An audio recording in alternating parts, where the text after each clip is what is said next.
Hello you guys. I'm just getting ready for work, so I wanted to talk to you guys about, some of the reasons why I decided to go back to, I don't know if I should call it going back to school. I think it's going back to study and not school. I'll start with like what I am going to do and where.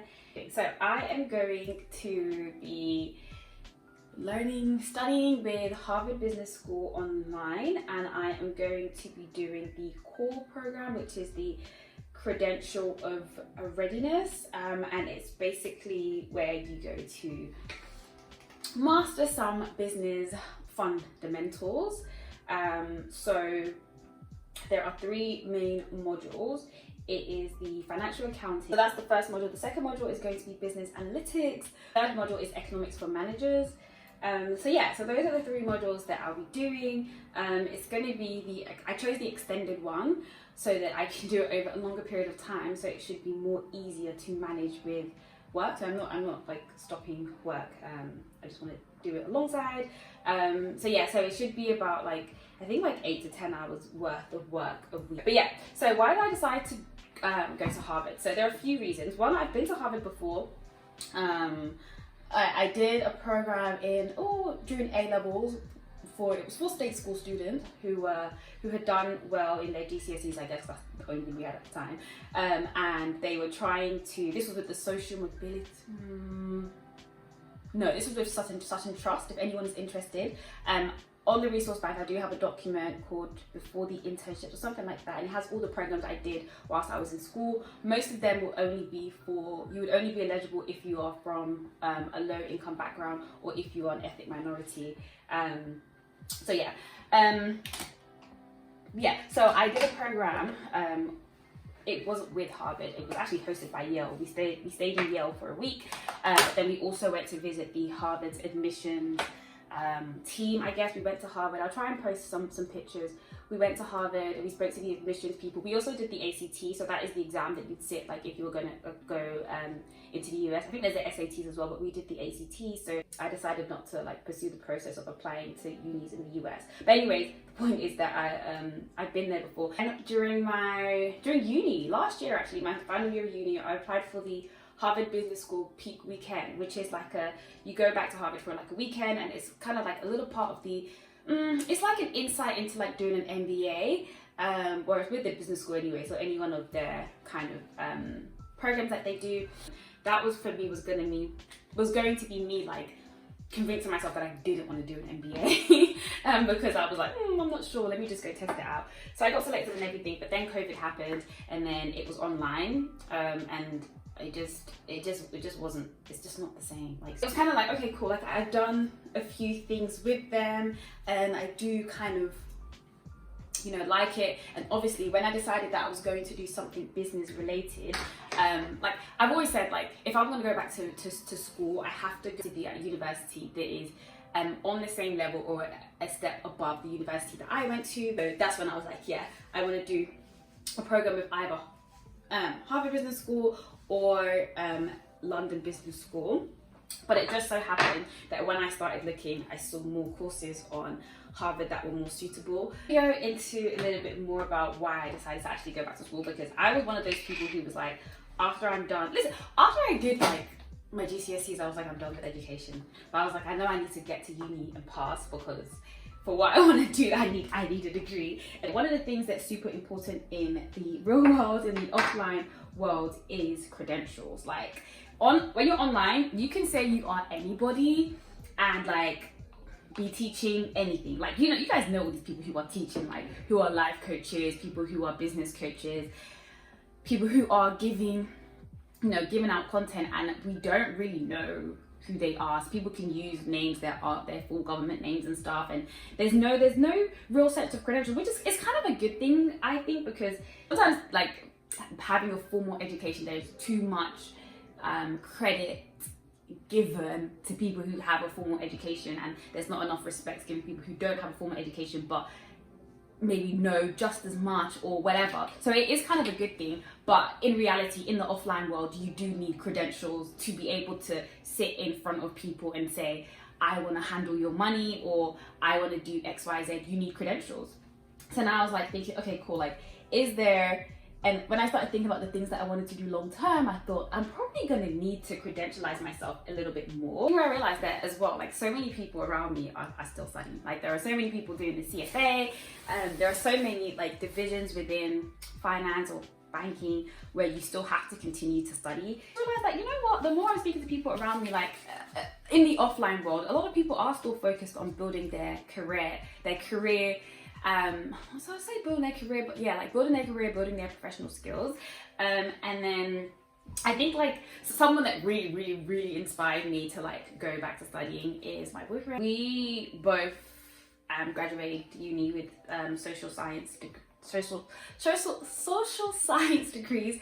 He did like a couple of finance internships, one in PE, private equity, which is like the place where a lot of people who go into investment banking, that's like the place where they want to be after, because it's supposed to be like less hours, more pay kind of thing. He did an internship there while we were still at uni, and I think like after that he kind of realized that he didn't want to go into finance and that he wanted to go into tech and become a software developer, and that can be quite hard when you haven't studied like a CS or a STEM degree. So yeah, but in a year he literally taught himself how to code and now he is like a full-on like software developer, and he studied like all on his own terms, like just did like a bunch of free courses, paid courses, and taught himself how to code. I think it's so good because like tech is really like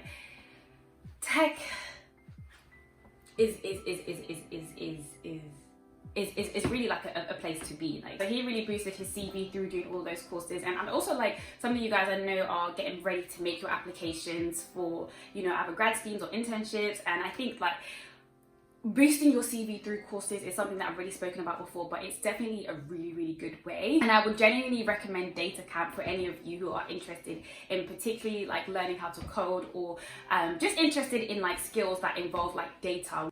DataCamp is basically like an online learning platform that makes it easy to build data skills without previously knowing how to manipulate data, use data, or previously knowing how to code, if that's what you're interested in. I have those of you asking me like, oh, like I'm trying to learn how to code, is this going to be useful for a job in finance? They actually have loads of finance related courses, so like courses on finance fundamentals, on data visualization, or you can just learn a coding language that are like most commonly used. Really excited that DataCamp is sponsoring this video. They have over 350 different courses. I would definitely take a look and see if any of them is something that you can start doing over the summer to prepare you for your applications. You don't have to like install any new software to be able to run their courses. And one thing that I do really like as well is the fact that they have a mobile application. So if you're always someone who's tempted to go on Instagram and scroll, or just do things that maybe may not be as productive, like you can get the DataCamp app on your phone and be continuously learning how to code or any of the courses on the go. Really great way to just separate you from the crowd,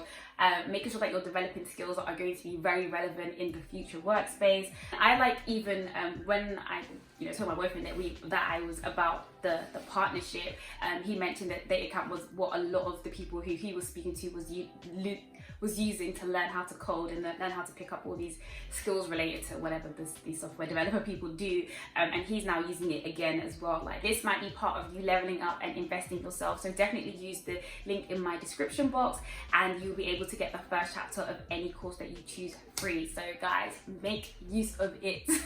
Make use of it. We are leveling up. Okay, I think even when you're working with companies, like, people see like being in corporate as so like anti-entrepreneurship, and I really don't think so. Like, one thing that I love about what I do is often in the decks, like we would see either like you're on calls with management, or you should know who management is. And what I would always do is I would always put their names into like LinkedIn and just have a look, at the clients, at the CEO, at the CFO. And one thing that I noticed is that I would say about 50%. Obviously, I'm not like, this is not it's not a fair sample by any chance, but I would see about like 50% of people went to business school, and yeah, and sometimes you would notice that, like, well, I would notice that, like, some of the people, let's say, like, the CEO and the CFO would have went to business school around the same time, and I would guess that they probably met at business school, which I think is, like, it makes sense, because a lot of people say that the knowledge that you learn at business school isn't really why people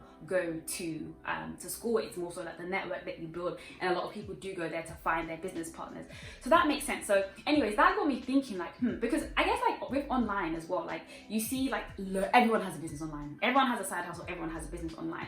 But truth be told, even the people who are hitting 6 figures and the 7 figures, like, in reality, like, in terms of the the size of the companies that, you know, I look at work, those companies aren't that huge. These are national, international companies, right? Like, loads of people call themselves business owners, but the scale of the businesses is usually quite small. And that's not to, like, play it down, because it's still great, because they're achieving this with one people, right? But so, like, yeah, with, like, usually, like, them and, like, one other person, which is great. But I mean, the size of the companies that I look at, you know, have tens of thousands of employees, and what you do see is that the CEOs, the CFOs, the CTOs, the chief technology officers, usually they do have extra qualifications, they do have degrees. And, like, even, like, when I speak to my boyfriend about, like, you know, being in the tech space and, like, going to investors, he even tells me that some investors would say, like, he was, like, he was working, like, a crypto startup, and he was saying that some investors wanted you to have one person on your team with a PhD in crypto, or at least a master's. Like, that's how much, like, extra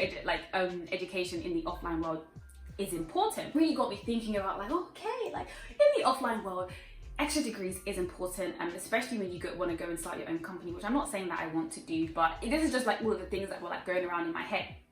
And so I was like, I don't really want to do an MBA. I don't think I could take 2 years out of my life to study, especially when I just don't feel like it's necessary. I don't feel like it's necessary, and like, it was 50-50, right? I don't feel like it's necessary. And I also think that a lot of the knowledge, like, one thing I do love about these online entrepreneurs is that sometimes you can just learn by doing. So I don't really think it's necessary. I think it's super expensive. I don't really want to take 2 years out of my life to study. So I was like, okay, I want to find some sort of middle ground where I'm, like, still learning about business and getting a qualification from a good institution, though this is not by any chance comparable to, like, doing an MBA at all. It's not comparable at all. But I still wanted to get the, you know, a good business school institution on my CV, and also learn things that are quite relevant. And also a book that my boyfriend got me, it's called The Personal MBA, and the guy in here was basically just, this is basically convinces you not to do an MBA and to kind of just use this book as your MBA, which I kind of get it in one sense, but also, like, you can't put this book on your CV and be like, yeah, I know about business fundamentals because I've read the book, right? So what I decided to do was kind of just find a course that's, like, initially I was actually thinking, okay, I don't want to spend 2 years studying, so what if I do a mini MBA? Is there anything called a mini MBA? And I was searching, and there wasn't anything called a mini MBA. Maybe there is, I just didn't come across it. And so that's why I decided to do, like, a business course, and then coupled with this book. And so that's, like, me having my own very mini, it's not even a mini MBA, you can't even compare it to that, but I guess my own mini business learning. Let's just say my own mini business learning. So yeah, I'm going to be reading this book and doing that course over the next 6 months, because baby, we are leveling up, okay? We are leveling up. So yeah, that's what I'm doing to kind of, like, just continuously learn and, like, invest in my offline self. But actually, I'm pretty sure it's going to help my online, in the online world as well. So it's a win-win. I'm super excited. I'm going to bring you guys along with me on this journey. Should be super, super fun.